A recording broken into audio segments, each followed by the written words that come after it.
Hello again, everyone. This is Randy, your sewing machine man, and we're looking at a Riccar 2910 RICCAR. A lot of these were made in Japan, a lot of made in Taiwan.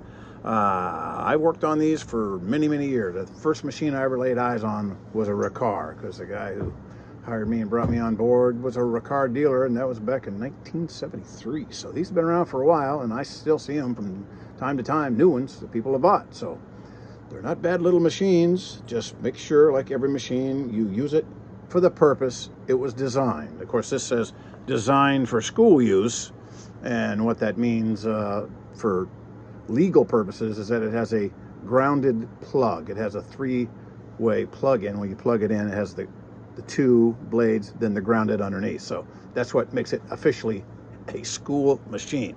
And this was the rage back there in the 70s and early 80s to call the machines a school machine. People think, oh, it must have been overly engineered and beefed up to the nth degree. Well, most of them were not. This one, fortunately for this customer, at least has a steel drive gear set down underneath. That's a 15 class front load, just very similar to a Kenmore.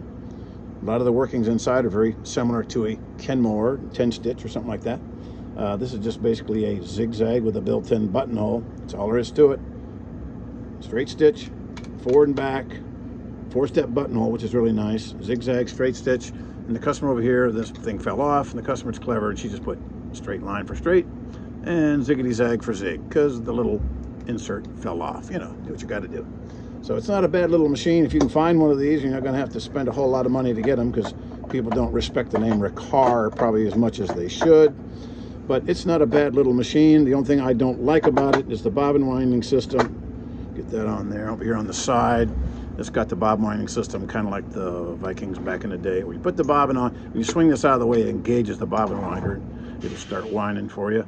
But when you put your bobbin on there, that's when it engages it. Put the bobbin on, then it'll start spinning this instead of that. So swings out of the way. It's got a kind of funky bobbin winder on it. But if you got an instruction book, it's pretty straightforward. It's no big deal.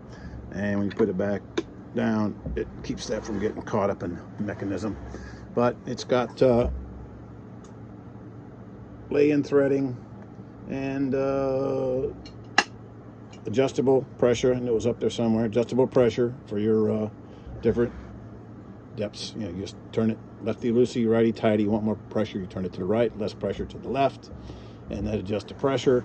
And in that regard, it's pretty good. Lay-in threading, got to be careful with that. Always raise the pressure foot up. Step one, go through the procedure, lower it, test it before you thread the needle. The lay-in threadings are real easy to misthread. Really, really easy to misthread. So, and this, of course, is a front load. So standard 15 class bobbin, long groove of the needle faces you. The flat side is away from you. Push it all the way up into the stop point. Tighten it down. Just snug it. You don't have to crank it down with a screwdriver or anything like that and strip it out. Just snug it down all the way up to the stop point. Flat side to the back. Long groove facing you. And, you know, it's not a bad little machine.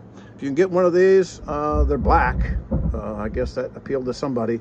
They're not terribly attractive, but you know, if you just want a good solid machine that'll get your work done, keep a sharp needle in it, get the right thread, you know, a good all-purpose dual-duty thread or something equivalent, would be a bad little machine. If you see one of these online and it's all there, which means it's got the bobbin case, and nobody's taken the hook assembly apart and stripped it out, and make sure it's got the wiring, and make sure it's got a book and accessories, you know, give them $100 for it. You'll have a good little machine, and you're not going to break the gears because they're metal. Over here in the bobbin winder side, it's got some goofy little nylon apparatus for getting that bobbin winder engaged, but it's not prone to fracture and break. So that's not a big deal. But if you can get one of these, you know, what the heck? It's not a bad little machine. You can certainly do worse with a brand new one. You can go down to Walmart today and buy a machine that's 10 times worse than this for probably 3 times the money. So if you get one of these $100 somewhere, pay the shipping, you got a good deal. You got a pretty good little machine. The Riccar 2910.